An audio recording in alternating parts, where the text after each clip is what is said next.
My little Riley stove is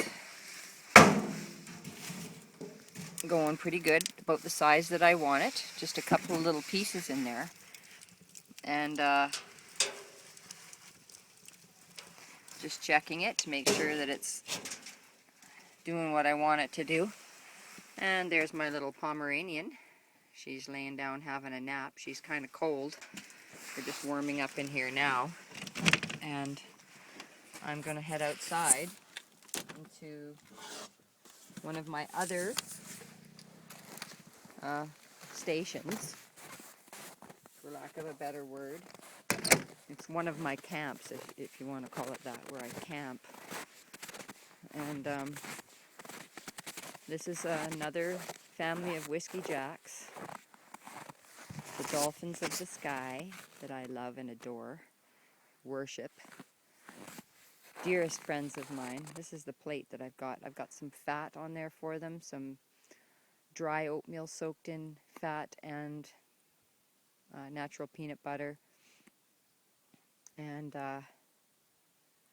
right now there's a raven that's been harassing them, so they're kind of sneaking around. So there's one coming in now. Hi, Camp. Hi, baby. You get some now. You get some. It's pretty frozen. I mean, it was thawed out when I cut it up, but it just takes a couple of minutes. So this is another one of my areas that I go. Maybe they all look the same to you, but they're not. And it covers a fairly wide area, about 4 kilometers. And I spend a lot of my time in this area. And just got my chimney working pretty good up there, but see, it's burning fairly clean. There's not a lot of smoke. You just saw that I had the stove on, but it's doing pretty good. It's not producing a whole lot of smoke. Very good wood that I have right now. I bought it off the natives. They're very good with the firewood, and if they say they're going to be there at a certain time, they're there. And I have to tell you, that's more than the white folks will do. So they're very, very reliable. They brought me high quality firewood, and they gave it to me at a really good price, and can't beat that. So I'm very happy with it. Hi, Camps. Hi, babies. There you go. You get some now. Here comes my Camps. Don't fight. Don't fight now. No fighting. Their fights are very gentle. It's just there are certain birds that eat first, and the other ones have to wait. And there are some that are coming in out of another territory right now that are not supposed to be in this territory, but that's because I've only got one plate out. Normally I'd put plates out in various spots, and right now with the raven around, I can't be running back and forth to all the spots to protect the food. So they're going to have to accept each other into territories that, you know, aren't theirs. They're extensions, though. Oh, here's my crippled Camp. He's in there.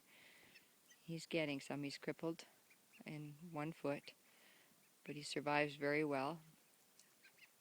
He's been surviving with that foot through the most frigid winters,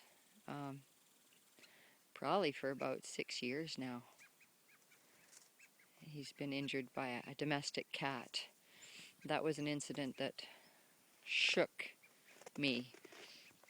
When I was in my cabin, a domestic cat that owned by someone who shall remain nameless, and that cat attacked him on the ground, and all the other whiskey jacks swarmed him and were screaming, and I came out of the cabin and I heard the screaming, and I went right to where the commotion was, beside the cabin, around the side, and here this cat had him down on the ground, pulled all his tail feathers out in one pull, the entire fan of his tail was off, and he had him, and there was a real fight going on, and I just lunged at the cat, and it scared him. That scared him off the whiskey jack, and then he was injured after that, and it took a while to grow back his tail feathers.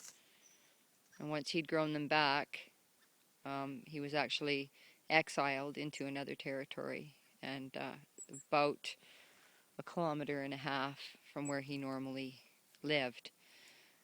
Because of his injury, he was not welcome anymore down there by the other whiskey jacks, because an injured whiskey jack, to them, is a weakness that, well, he's no longer, in their opinion, able to be in peak performance and work with the clan when there's an emergency like a predator attack. But he actually is very good at looking after himself, and he's been raising his young here every year since his injury. And I found him up here after he'd been kicked out. I thought he was dead. I hadn't seen him for 6 months. And then I found him up here, and we've been really close ever since. He sits on me all the time. He's and that helps him remain alpha and in his territory that he has now. Otherwise, he'd be driven out by his own children, and because of the weakness factor. But he is alpha because he's the only one that's allowed to sit on me, and he comes to me immediately when I drive up. So he comes right to my vehicle and lands on me immediately before I've even started feeding anything. And so that demonstrates to the other whiskey jacks that he's my favorite, and that he's in good standing with me. And since I'm the one that provides the treats, they leave him alone. And he can actually wander from one territory to another to a certain degree. He doesn't push his luck too much, but he can do it if he feels the need. And they leave him alone because he has alpha status with me. And they don't want to get me upset, so they just leave him alone. And that's how I keep him safe, is that he is my dearest friend, and that is, he has priority over the other whiskey jacks. And that's the only way you can do it. Otherwise, he's going to be done. So he's very strong. He's producing healthy offspring every year. And he brings the babies right to me. And they incorporate me into the hunting program where they train the young. These birds are meat eaters, whiskey jacks. They're in the immediate family of ravens, crows, and those high intelligent birds. They're also related to the blue jay or the stellar jay, and extremely intelligent. I can't stress it enough. They can remember tens of thousands of places that they've hidden food, and by memory, and that's not by smell. And that was proven by Strickland, I think that was his last name, who lived with the whiskey jacks in Algonquin Park for, I believe it was 30 years. And his conclusion was that they can remember tens of thousands now, not 100 or 1,000 or 10 or anything like that. Literally tens of thousands of places that they put packages of food, and they wrap it up in their saliva when they take a piece of food, and that is a preservative. And then they hide it in spruce trees, preferably. Sorry.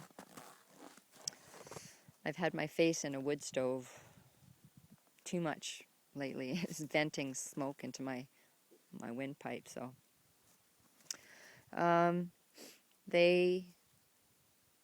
They're extremely intelligent. They have strategies that, as far as I'm concerned, no human being could match. I've watched them.